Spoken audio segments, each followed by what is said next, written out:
महाभारत हिंदू का ही नहीं समस्त मानव जाति का ग्रंथ है। इससे प्रत्येक मानव को अच्छी शिक्षा और मार्ग मिल सकता है।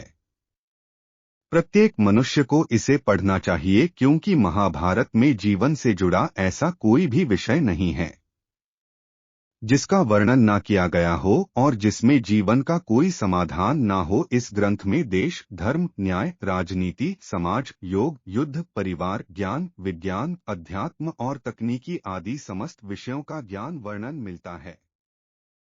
आज की इस भारत का ऐसा प्रसंग के बारे बताएंगे जिससे आज का मानव बहुत कुछ सीख सकता है। बात उस समय की है जब पांचों पांडवों को वनवास हो गया था। वनवास जाने से पहले पांडवों ने भगवान श्री कृष्ण से पूछा, हे श्री कृष्ण, अभी यह द्वापर युग का अंत काल चल रहा है, आप हमें बताएं कि आने वाली कलयुग की चलिए गति क्या और कैसी होगी। श्री कृष्ण जवाब देते हैं, मैं तुम्हें इसका सीधा सा उत्तर तो नहीं दे सकता, लेकिन हाँ, तुम पांचों भाई वन में जाओ और वन में जो कुछ भी दिखे मुझे आकर बताओ। मैं तुम्हें उसका कलयुग में प्रभाव बताऊंगा। इसके बाद पांचों भाई वन में चले गए। उन्होंने वन में जो देखा वह देखकर आश्चर्यचकित रह गए। सबसे पहले युधिष्ठिर ने कहा, मैंने तो पहली बार 2 सूंड वाला हाथी देखा, यह मेरे लिए तो बहुत ही आश्चर्यजनक था।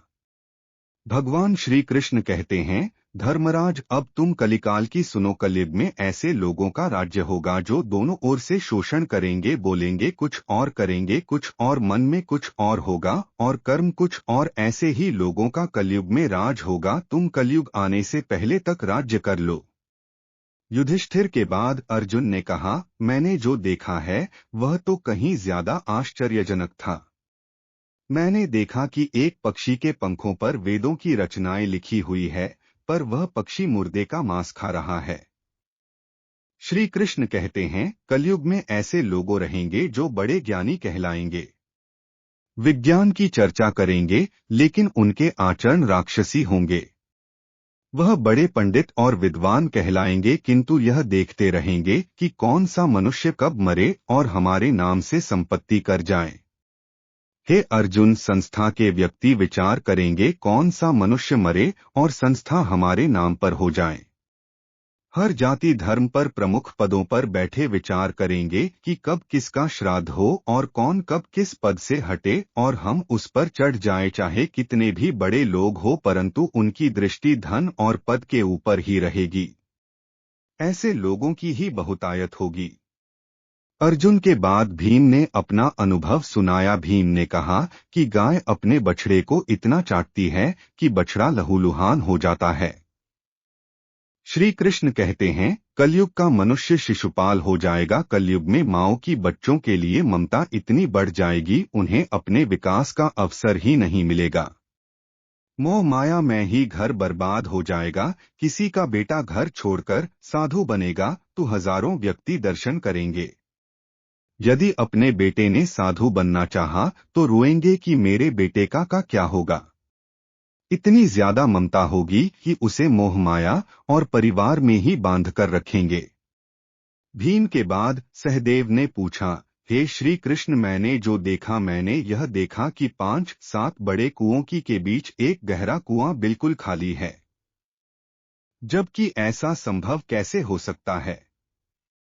भगवान श्री कृष्ण ने जवाब में कहा, कलयुग में लड़की के विवाह में, मकान के उत्सव में, छोटे बड़े उत्सवों में तो लाखों रुपए खर्च कर देंगे, परंतु पड़ोस में ही यदि कोई भूखा प्यासा मर रहा होगा तो यह नहीं देखेंगे कि उसका पेट भरा है या नहीं।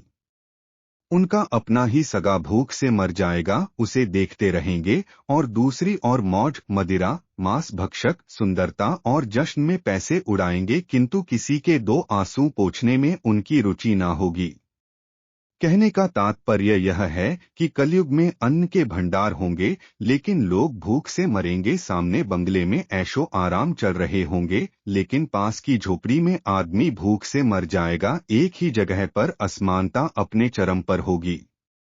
सहदेव के बाद नकुल ने श्री कृष्ण को बताया कि मैंने भी एक आश्चर्य देखा है कि एक बड़ी सी चट्टान पहाड़ पर से लुढ़की वृक्षों के तने और चट्टाने भी उसे ना रोक पाए, किंतु एक छोटे से पौधे के स्पर्श से ही वह बड़ी चट्टान रुक गई। समझ नहीं पाया कैसे। श्री कृष्ण ने कहा, कलयुग में मानव का मन नीचे गिरेगा, उसका जीवन पतित होगा। यह पतित जीवन धन की शिलाओं से नहीं रुकेगा, ना ही सत्ता के वृक्षों से रुकेगा, किंतु हरि नाम के एक छोटे से पौधे से, हरि कीर्तन से मनुष्य जीवन रूपी पौधे का पतन होना रुक जाएगा। इसलिए भक्तों, हरि भजन कलयुग में मोक्ष पाने का एकमात्र उपाय है।